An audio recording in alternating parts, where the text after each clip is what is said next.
और अब बढ़ते हैं आगे। हम झांसी मेडिकल कॉलेज के उस अग्निकांड की बात करेंगे जिसमें 15 मासूम बच्चों की जान चली गई थी। झांसी के कमिश्नर ने जांच रिपोर्ट में मेडिकल कॉलेज को क्लीन चिट भी दे दी थी, लेकिन अब इस क्लीन चिट को ही क्लीन चिट की जरूरत है, क्योंकि आरोप लग रहे हैं कि कमिश्नर ने अपने पिता के वीआईपी ट्रीटमेंट से खुश होकर लापरवाह लोगों को बख्श दिया।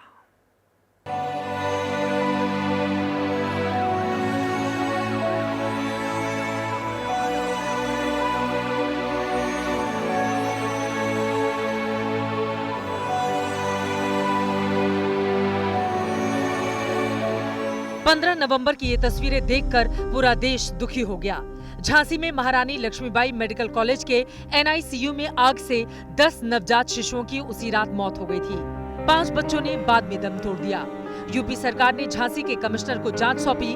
कमिश्नर ने भी फटाफट जांच निपटाकर सीएम योगी को रिपोर्ट दे दी। आग की वजह शॉर्ट सर्किट बताते हुए रिपोर्ट में कहा गया है, एनआईसीयू में आग के पीछे कोई साजिश नहीं थी। स्विच बोर्ड की चिंगारी से एनआईसीयू में आग लगी। एनआईसीयू में स्प्रिंकलर सुरक्षा कारणों से नहीं था। चिल्ड्रन वार्ड में स्प्रिंकलर की जगह अलार्म था। झांसी कमिश्नर ने मेडिकल कॉलेज को क्लीन चिट दे दी। बताया कि जो हुआ बुरा हुआ, लेकिन इसमें मेडिकल कॉलेज की कहीं से कोई लापरवाही नहीं दिखी। लेकिन अब क्लीन चिट को लेकर कमिश्नर सवालों की घेरे में है। क्या कमिश्नर ने क्लीन चिट देकर अपने कर्तव्यों से बेईमानी की है? क्या कमिश्नर अस्पताल प्रबंधन के एहसान से दबे हुए हैं? क्या कमिश्नर ने पिताजी की सेवा के बदले ये क्लीन चिट दी? झांसी के कमिश्नर और उनके क्लीन चिट पर ये सवाल समाजवादी पार्टी ने उठाए हैं। जिस चिट्ठी की वजह से सवाल खड़े हुए वो भी दिखाएंगे। पहले आरोप सुने कि इसमें जो कमिश्नर साहब के पिताजी थे, जो कम से कम 3-4 दिन पहले से भर्ती थे, और उसमें पूरा जो इनका मेडिकल प्रशासन था वो उनकी देखरेख में लगा था, ना कि वहाँ के जितने जो गरीब थे, जो बच्चे थे, जो किसी पे ध्यान नहीं दिया गया, सिर्फ वीआईपी लोगों पे ध्यान दिया गया। और कानून व्यवस्था के मामले में तो पूरी तरह से फेल है, और इनका जो स्वास्थ्य विजन है ये पूरी तरह से बेकार हो चुका है। ये इनका क्लीन चिट बेकार है। क्लीन चिट के माध्यम से ये अधिकारियों को साफ सुथरा बता रहे हैं। कमिश्नर के पिताजी हादसे के हफ्ते भर पहले मेडिकल कॉलेज में भर्ती हुए थे।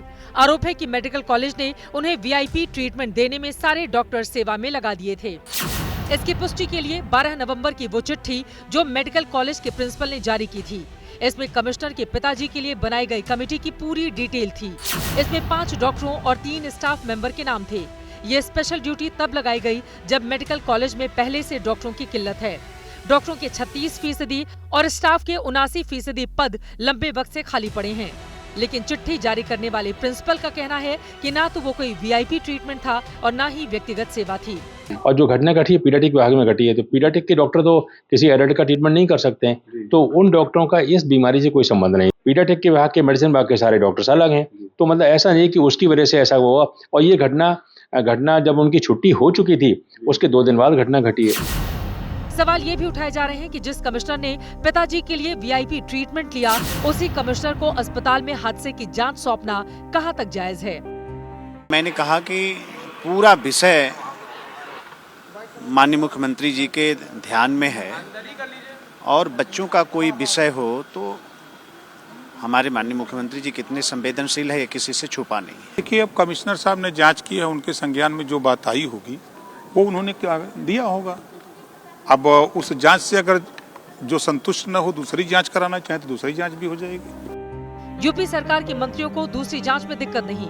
हालांकि इस जांच में आश्चर्य तो है कि एनआईसीयू में 18 बच्चों की जगह 49 बच्चे रखे गए थे। क्लीन चिट देते वक्त कमिश्नर ने क्या इसे भी लापरवाही के लायक नहीं माना? और अब जनहित में किसानों की बात करेंगे। अगर आप खेती किसानी की समझ रखते हैं तो आपको पता होगा कि अभी गेहूं और सरसों की बुआई चल रही है, लेकिन सवाल है फसल कैसी होगी, क्योंकि किसानों के पास खाद की कमी है। उत्तर प्रदेश के बुंदेलखंड और मध्य प्रदेश के कुछ हिस्सों में खाद की सबसे ज्यादा किल्लत हो रही है। हमारे इस रिपोर्ट में खाद से परेशान किसानों का हाल देखिए। इसमें हम आपको खाद की कमी की वजह भी बताएंगे।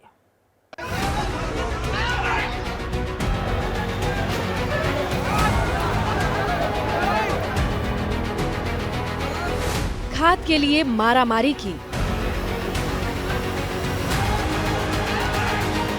जरूरत पड़ी तो पत्थर भी उठाया। कुछ सूझा नहीं तो बोरियां भी लूटी। ये सब कुछ किसानों ने इसीलिए किया ताकि उन्हें किसी तरह से डीएपी खाद मिल जाए और उनकी खेती सफल हो जाए। डीएपी खाद के लिए कुछ भी करने को आमादा किसान उसके लिए घंटों लाइन में लगे रह रहे हैं। 3 बजे से लगे हैं लाइन में, सब लोग भूखे प्यासे, न सो पाए ढंग से। 3 बजे जाना है। 1 बजे से खड़ी हुई हूँ, तब भी डीएपी नहीं मुझे मिल रही। किसान परेशान है, क्या करे, मत मौत कर ले। अपने छोटे छोटे बच्चों को लेकर पहुंच रहे किसान परिवारों को गेहूं और सरसों की फसल लगाने के लिए खाद चाहिए, लेकिन जितनी डिमांड है खाद की स्टॉक उतनी नहीं है। अलग अलग तरह की खाद के लिए सबसे ज्यादा मध्य प्रदेश और उत्तर प्रदेश के किसान परेशान हैं। उसके साथ ही हरियाणा, बिहार, राजस्थान में भी किल्लत है। लेकिन इन राज्यों के किसानों की किस्मत में एक तो करेला ऊपर से नीम चढ़ गया है। खाद की कमी की वजह से इन राज्यों को मिलने वाली डीएपी खाद में कटौती हो रही है। मध्य प्रदेश को 44% कम खाद मिली, यूपी को भी डिमांड से 25% कम खाद दी गई, महाराष्ट्र भी 25% की कटौती झेल रहा है, छत्तीसगढ़ में 32% की कटौती हुई।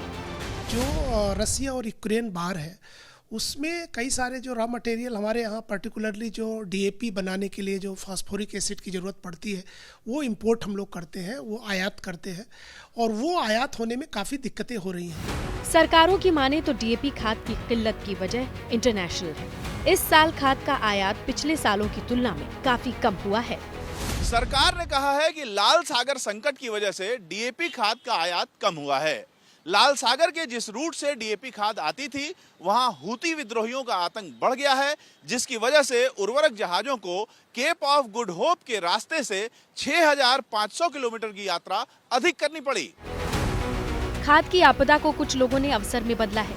एमपी के बुरहानपुर में जालसाजों ने देखा कि किसान हर कीमत पर खाद चाह रहे हैं, तो उन्होंने खाद में रेत मिलाकर दे दी। नकली खाद की कालाबाजारी नहीं चलेगी, नहीं चलेगी।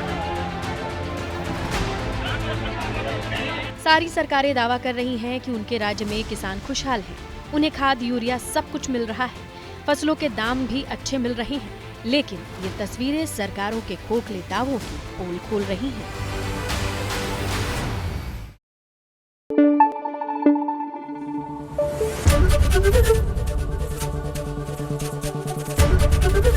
एबीपी न्यूज आपको रखे आगे।